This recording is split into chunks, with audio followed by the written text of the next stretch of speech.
in association with Fokus pertumbuhan bisnis BRI yang berkelanjutan adalah dengan menerapkan prinsip environmental, social, and governance atau ESG. Komitmen BRI untuk meningkatkan prinsip ESG pun terus dilakukan. Hal ini tercermin dari komposisi aset yang dimiliki BRI. Hingga akhir tahun 2021, penyaluran kredit BRI dengan penerapan prinsip ESG mencapai 65,1% dari total penyaluran atau setara dengan 614,2 triliun rupiah.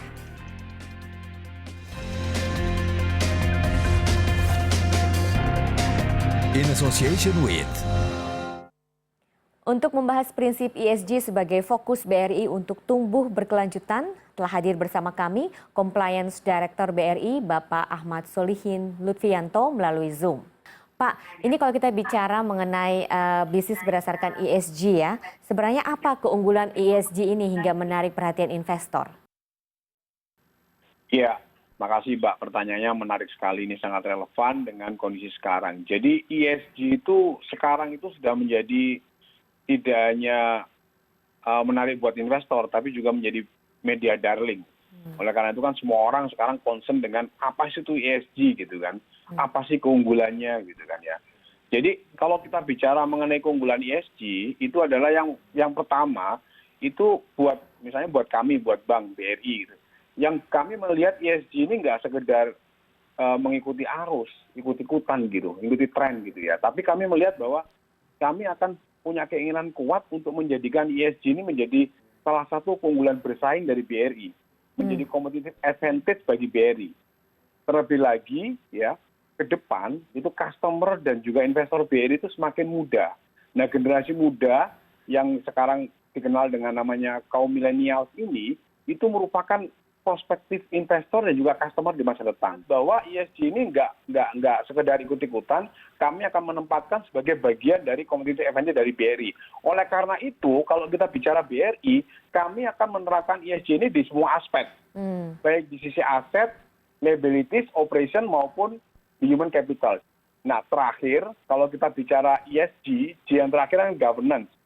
Nah, kalau kita bicara governance, itu kalau kami di BUMN, itu salah satu ukurannya adalah kami ada semacam survei berkala gitu yang dilakukan oleh pihak ketiga independen. Nah, tahun kemarin itu adalah BRI itu mendapatkan skor paling tinggi dari seluruh BUMN di Republik Indonesia ini. Kita mendapat kategori the most trusted gitu. Jadi artinya kalau itu semua kita rencanakan dengan baik, kita eksekusi dengan baik, pasti nanti hasilnya juga akan bisa terukur dan bisa dilihat dengan baik. Begitu Mbak. BRI untuk mencapai visinya sebagai the most valuable banking group in Southeast Asia dan juga champion of financial inclusion pada 2025 ini meneruskan pertumbuhan bisnis yang berkelanjutan begitu.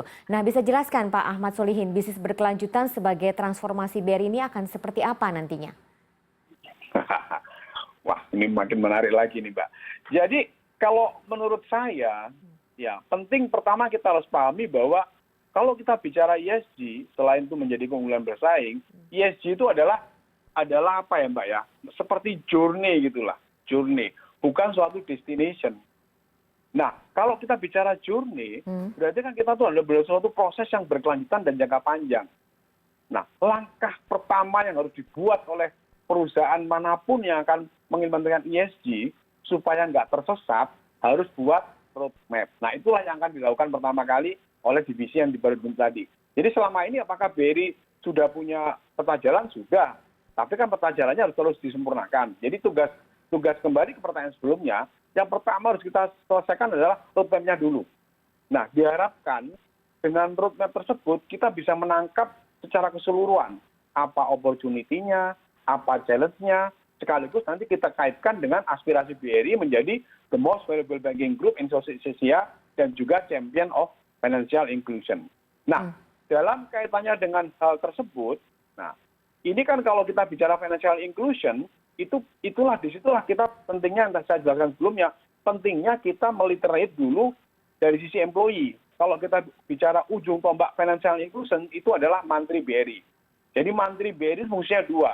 Selain mengedukasi mengenai aspek finansial, juga nanti akan kita dorong untuk mengedukasi customer dan juga komunitas mengenai pentingnya ESG ini. Nah, hal-hal seperti ini kalau kita buat roadmap-nya dan kita lakukan dengan bersama-sama dan sistematis, seperti yang saya sampaikan sebelumnya, itu nanti akan meng-attract banyak ESG investor yang sangat concern dengan implementasi dari ESG, sehingga akan lebih memilih perusahaan-perusahaan yang mengimplementasikan ESG dengan baik. Nah, ini ujungnya apa? Ujungnya adalah nanti kalau makin banyak investor baru yang masuk, dari sisi jumlah maupun amount-nya, itu nanti pasti akan tercermin di dalam peningkatan market cap BRI. Ya. Saya pikir demikian, Mbak. Ya, Pak, kita tahu bahwa sektor mikro ini kan merupakan tulang punggung BRI begitu ya. Nah, transformasi seperti apa saja yang sudah dilakukan BRI dengan prinsip ESG ini, terutama di saat pandemi COVID-19, Pak? Oke, menarik. Jadi kalau kita bicara segmen mikro, itu dalam era pandemi, pertama kali yang harus dilakukan adalah pada saat pandemi, segmen mikro itu mau dibawa kemana? Ketika hampir semua segmen di Republik ini itu terdampak oleh pandemi. Kalau kita bicara krisis-krisis sebelumnya, segmen mikro kecil itu nggak tersentuh dengan krisis. Tapi baru kali ini di era COVID-19, sektor mikro, ultramikro, kecil tersentuh dengan krisis. Jadi disitulah pemerintah turun tangan dengan memberikan berbagai macam stimulus melalui program pemulihan ekonomi nasional atau PEN. Nah, karena kondisinya seperti ini, apa yang dilakukan oleh teman-teman di segmen mikro adalah bisnis follow stimulus. Nah, salah satu dukungan BRI dalam program tersebut, ya karena kita sudah mencanangkan strateginya adalah bisnis follow stimulus, berarti kita harus mendorong percepatan penyerapan dan penyaluran dari baik kur mikro maupun super mikro. Nah, terkait dengan pertanyaan apa kaitannya dengan ESG dalam konteks ini? Nah, kalau kita diminta menyalurkan kredit mikro dan super mikro dengan sedemikian besar, dengan jumlah orang yang sekian banyak, itu kalau tidak melalui proses digitalisasi, itu tidak mungkin. Jadi digitalisasi sekali lagi ada dua hal di sini. Selain prosesnya lebih green, ya kan, lebih efisien, itu juga nanti bisa lebih cepat. Produktivitasnya akan lebih banyak. Sehingga kita dengan menggunakan namanya ada salah satu digital inisiatif di BRI namanya Brisport, itu kita bisa mendisburse kredit mikro maupun super mikro yang sebelumnya membutuhkan waktu untuk underwriting prosesnya adalah sekitar 2 minggu, itu bisa menjadi hanya sekitar 2 hari saja. 2 hari untuk sejumlah orang yang banyak sekali di segmen ini, itu sangat luar biasa datanya. Sehingga sampai sekarang, kita tuh sekarang udah bisa mendisburse untuk mikro dan super mikro ini sekitar mungkin tiap harinya bisa disburse hampir di atas 1 triliun, 1,2 sampai dengan 1,4 triliun per hari. Nah, itu semua itu, Mbak. Dan itu nanti penarikannya itu juga bisa dilakukan melalui 500.000 agen briling yang tersebar di seluruh Indonesia. Sehingga kami berharap melalui proses digitalisasi, literasi, baik finansial maupun ESG, nanti kami harap makin banyak pelaku UMKM itu yang akan naik kelas. Ya. Dan kami BRI berharap akan mendorong pelaku UMKM itu dapat menjadi go modern, lebih modern, go digital, semakin digital. Ini menjadi salah satu isu dari ESG concern dan Sustainability Development Goal, go online, dan terakhir adalah go global. Demikian, Mbak. Terima kasih. Baik, semoga segera terwujud ya, Pak. Terima kasih untuk semua penjelasan komprehensifnya, Bapak Ahmad Solihin Lutfianto, Compliance Director BRI.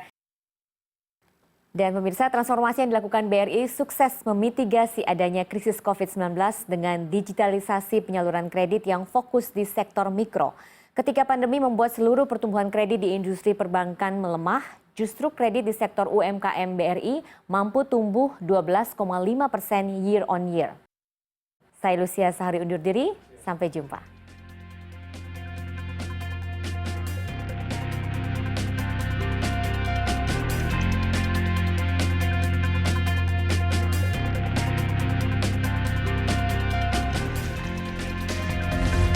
Terima kasih Anda baru saja menyaksikan Insiders in association with